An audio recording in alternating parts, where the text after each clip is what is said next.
Tuyot na nga eh.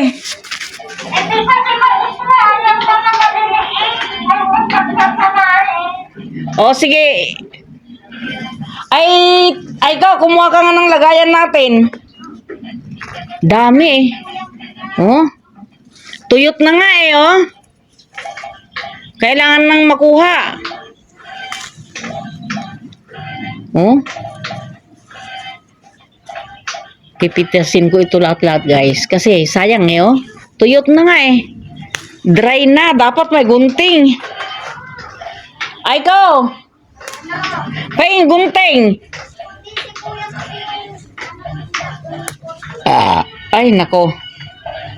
Huh? Nako. Dami. Talagang magsasawa ka sa sili dito. Yan.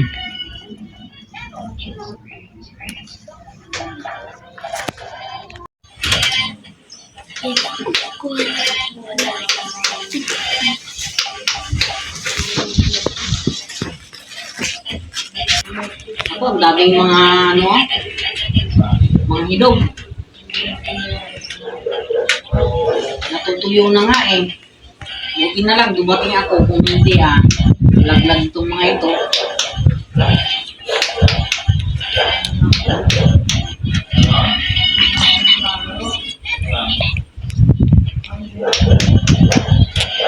Ay, masiling green. Dami.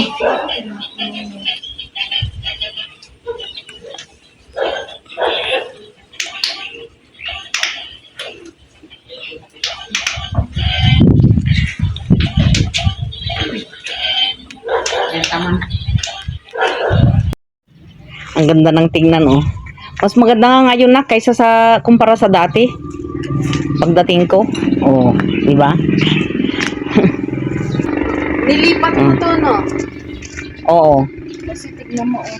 Para siyang nagalit. Hindi. Lupay-pay na yan kanina. Lupay-pay na. Kaya nilipat ko Tignan dyan. mo, tinrim ko na. Maganda na. Oo. Kadidilig ko lang na ito kahapon. Ayun, dapat inalis mo din yun, oh. Alin? Sinama mo dito. Ay, di pwede. Ito. Kaya nga, hindi nga pwede. Crowded na siya. Dapat nga, may ano na naman ito eh. Meron pang lagayan eh. Yun nga yung sinasabi ko sa'yo. Yung daming ano doon sa bahay. Mga plastic ng... Huwag na. Puro ganyan na tayo. Ito ang sinasabi ko. Bawasan. Wag, gaganda yan. Putulan. Pwede nga indoor yan. Kaya nga, di ba indoor, yan ang ginagamit ko sa sa transient. Indoor yan. Taon na yan sa loob, hindi pa nasisira. Parang plastic Mabilis yan. lang yan mabuhay. Ang ganda kaya nito. Ito, pinutulang ko kasi ang haba na niya. Gumanon na siya. Oh. Ang daming magaganda dun sa bahay. Dun ko nga yung kinuha. Gusto ko yung maliliit. Meron. Oo nga. Meron. Tapos lalagay, yun ang O, gusto ko. gugupitin ko kasama yung ugat. Kahit hindi na, kahit yung dulo lang ba? Oy, bakit anong nangyari doon sa ano na yon? Gupitan mo nga. Yun yung bamboo, oh. Mama, wala akong time. Isus, wala ka pang time. Kakadilig ko nga lang yan. Ay, kawawa naman. Ito pinalagyan ko. Oo. Tignan mo, oh. Tignan mo, ngayon lang ako. Alam mo ba na maganda ito pang space doon sa itaas para hindi puro green? Alin? Bumili ka, ito. Bumili ka ng ng ganyan. I-space mo doon. Okay lang. Ito fern to. Ito dapat mabinabawasan mo kasi marami yan eh. Kaya nga, dapat ibabayan. Magdala ka kaya yan. Eh. Ayaw mo ba? Fern, Tapos yun, kulang sa lupa yun, oh. Yun, yung isa na yun. Ayun. si Papa may gawa niya kahit yung isa Kulang. dito. Eh. Kaya nga sabi ko sa'yo, huwag mo ubusin. Kasi para dito sana sa taas yun.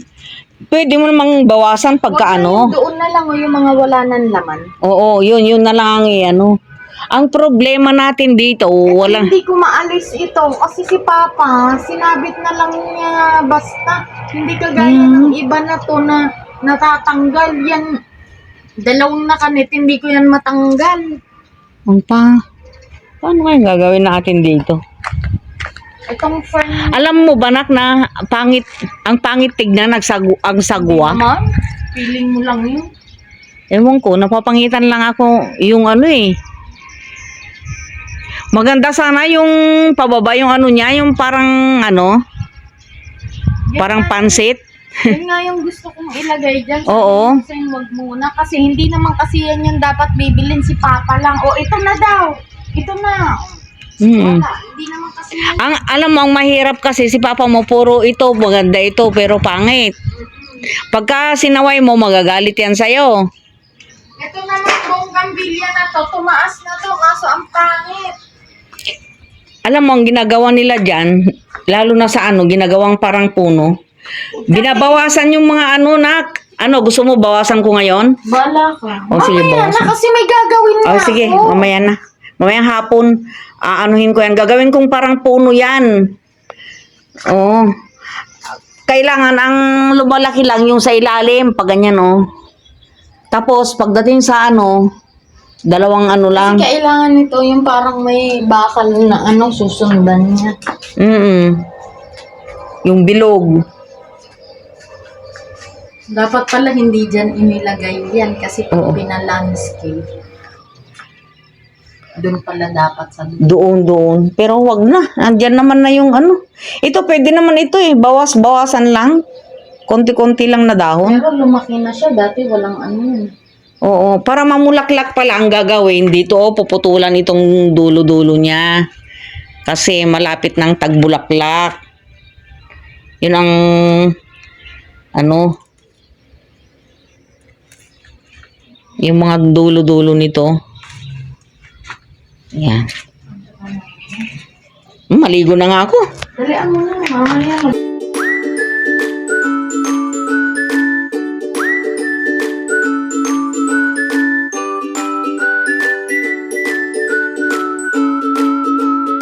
Gaganda dito, oh. Dami mga ibon, oh. Nako. Ayun, tuyong-tuyo na yung mga palayan, oh.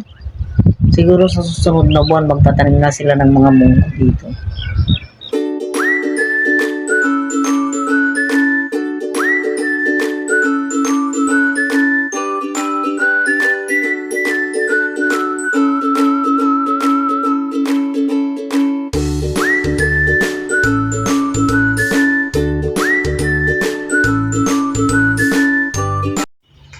Ganito ang ginawa ko ito. Sa may bougainvillea.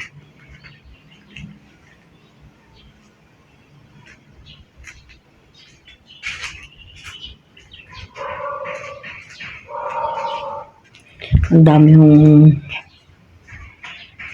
bunga ng sili namin dito, guys. Oh.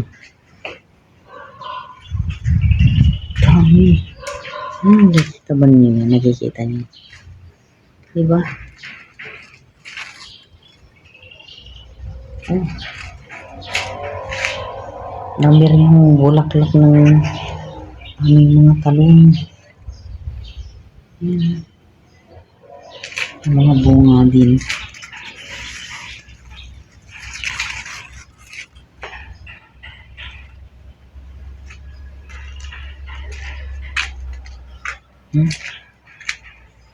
Sana all.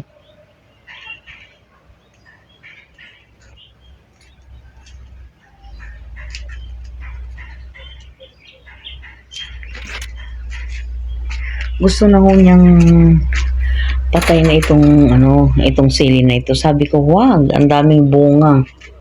Sayang na sayang. Oo. Pagka na lang, antayin lang niya na tumanda. Pero kalakasan pa ko niyang bumunga eh, oh. Di ba nakikita niyo yan, yung mga bulaklak na yan? Oh. Hindi nga ako pumapayag na patayin niya dahil ang healthy pa eh. Ayun yung kalamansi, oh. Gusto kong ano yun eh. Nakakuha ko ng bunga niyan eh. Hinog kahapon. Nawala yung ano dito eh, yung dates fruits. Oh. Diligan ko nga.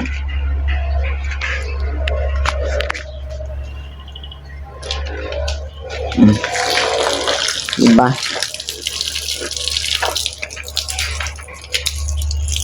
Mhm.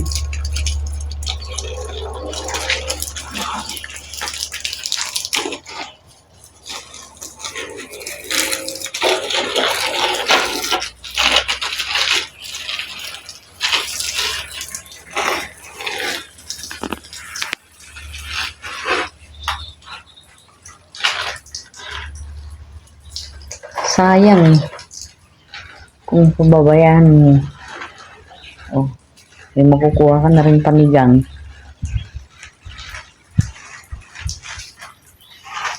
Sayang yung mga... Anong gaganda kaya ng bulaklak niyan?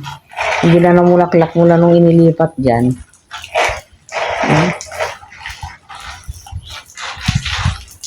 Wala.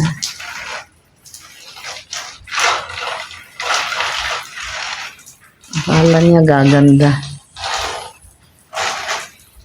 Lalo lang napasamang tubo ng mga halaman. Allah, parang nanungkot ang ano. Nanungkot. Kasi binunot yan eh. Nasaktan ang mga ugat.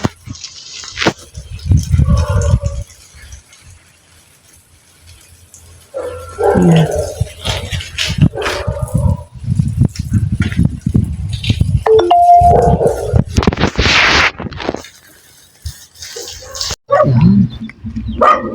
Uy, ang tataba ng mga kalapati oh. Ay, manok oh.